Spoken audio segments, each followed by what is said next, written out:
こんにちは、ソニック研究員のケイティです。どうも、助手のマルルです。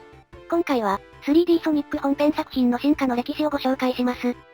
1998年発売のソニックアドベンチャーから始まった 3D ソニックシリーズは、2D 時代からパワーアップしたハイスピードアクションやドラマチックなストーリー、数々の魅力的なキャラクターの登場により、ソニックシリーズの新たな時代を切り開きました。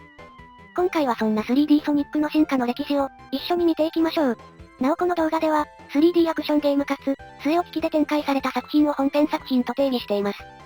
また絵本シリーズやプーンシリーズなど、明らかな外伝作も除いていますのでご了承ください。それでは、早速スタートです。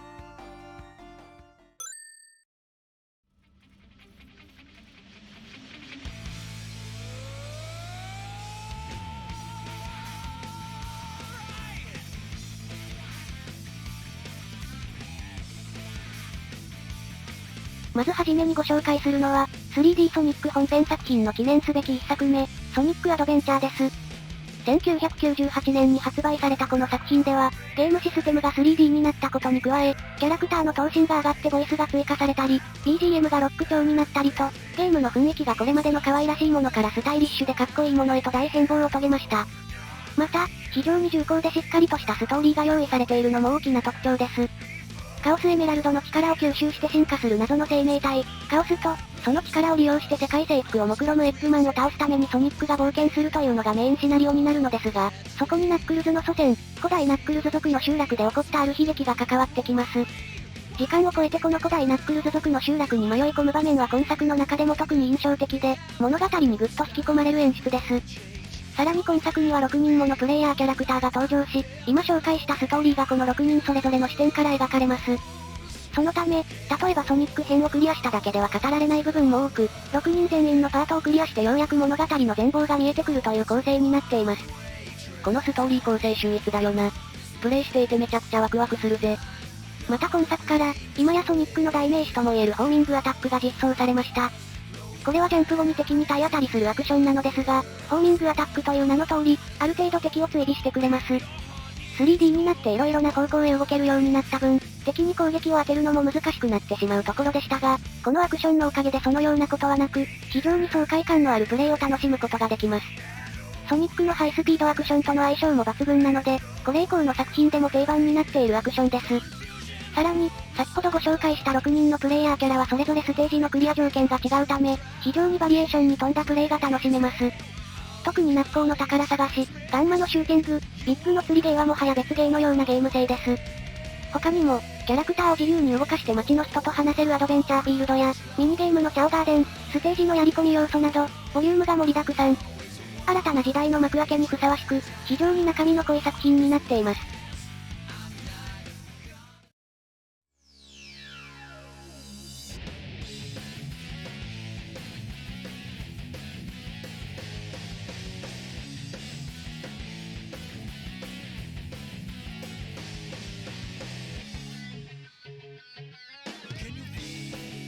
2作目は、ソニックアドベンチャー2。ソニック10周年の2001年に発売された作品です。ソニックアドベンチャーの続編にあたる作品ですが、物語上のつながりはありません。今作の特徴は、なんといってもそのストーリー。前作以上にシリアスで重厚なシナリオは、シリーズ中でも最高レベルです。ある日、カオスエメラルドの強奪犯として逮捕されてしまったソニック。全く身に覚えのないソニックはなんとか逃げ出しますが、その時ソニックの目の前に、自分通り2つの黒いハリネズミが現れました。その黒いハリネズミは自らを、究極の存在、シャドウと名乗ります。一度はシャドウを逃がしたソニックですが、その後シャドウがエッグマンと手を組み何かを企んでいることが判明。ソニックは仲間と共にエッグマンたちを追い、今は廃墟となったスペースコロニー、アークへと旅立つのでした。今作では、一つの物語をソニックたちヒーローサイドと、シャドウたちダークサイドの二つの視点から体験することになります。ヒーローサイドでは、ソニック、テイルス、ナックルズを操作し、エッグマンの野望を阻止するために冒険します。一方ダークサイドでは、シャドウ、エッグマン、ルージュを操作します。表面上は3人とも協力し合っていますが、実際は各々が別の目的で動いているという、非常に魅力的なストーリーになっています。悪役側のストーリーもあるのか、めちゃくちゃ面白そうだな。また今作は、シャドウとルージュが初登場した作品でもあります。シャドウは黒い体を持つハリネズミで、ソニックにも引けを取らない高い身体能力を持ちます。冷静沈着で、目的のためなら手段は問わない性格です。一方でプライドが高く、他人を見下すような態度を取ることもよくあります。ルージュはトレジャーハンターを生業にするコウモリの女性で、狙った獲物は逃さないことをポリシーにしています。一方頭脳派で計算高く、今作でもエッグマンとシャドウに協力する素振りを見せながら、裏で密かに暗躍しています。どちらもとても人気の高いキャラクターで、後の作品にも数多く登場しています。また今作では、ソニックとシャドウ、テイルスとエッグマン、ナックルズとルージュがそれぞれ対になっており、同じようなゲームシステムが用意されています。ソニックとシャドウは、スピードアクションステージ。テイルスとエッグマンはシューティングゲーム。ナックルズとルージュが宝探しゲームになっています。今作もソニアドと同じで、6人のキャラを操作できるんだな。ストーリーとキャラクターの充実度は、ソニアドからしっかり引き継がれています。魅力的な新キャラも登場してパワーアップした、ソニアドの正統派続編。それが、ソニックアドベンチャー2です。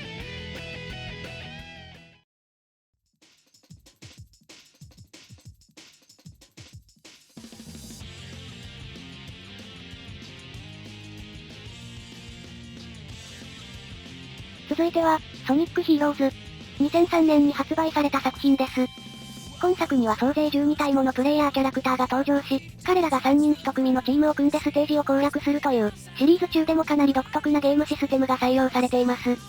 各チームにはスピード、フライ、パワーの3タイプのキャラクターがおり、誰をリーダーにするかによって発動できるアクションが違ってきます。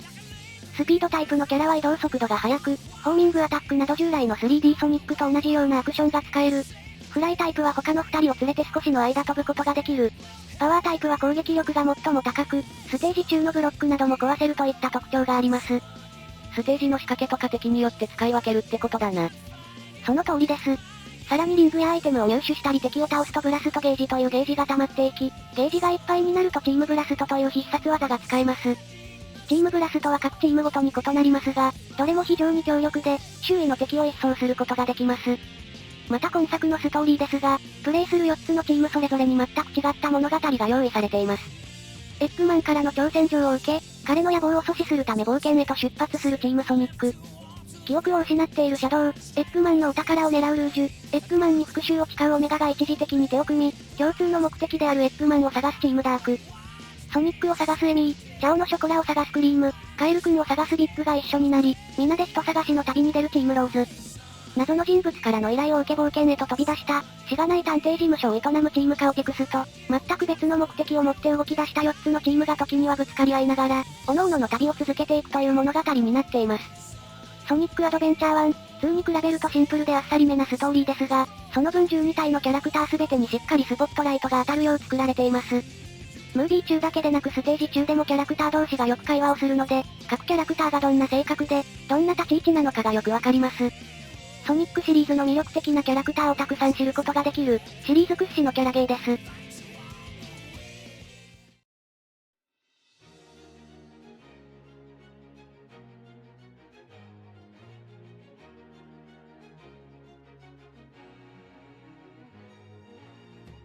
続いては、ソニック・ザ・ヘッジホッグ。ソニック生誕15周年作品として、2006年に発売された作品です。初の HD 作品となったこともあり、3D ソニックの原点であるソニックアドベンチャーへの原点回帰を目指して制作されました。実際、今作にはソニック編、シャドウ編、シルバー編という複数のメインシナリオが用意されているほか、プレイヤーが自由に散策できるアドベンチャーフィールドが復活しているなど、ソニックアドベンチャーを彷彿とさせる要素がたくさんあります。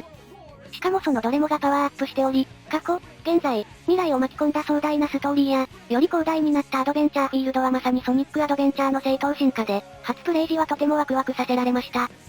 人がめちゃくちゃリアルだな。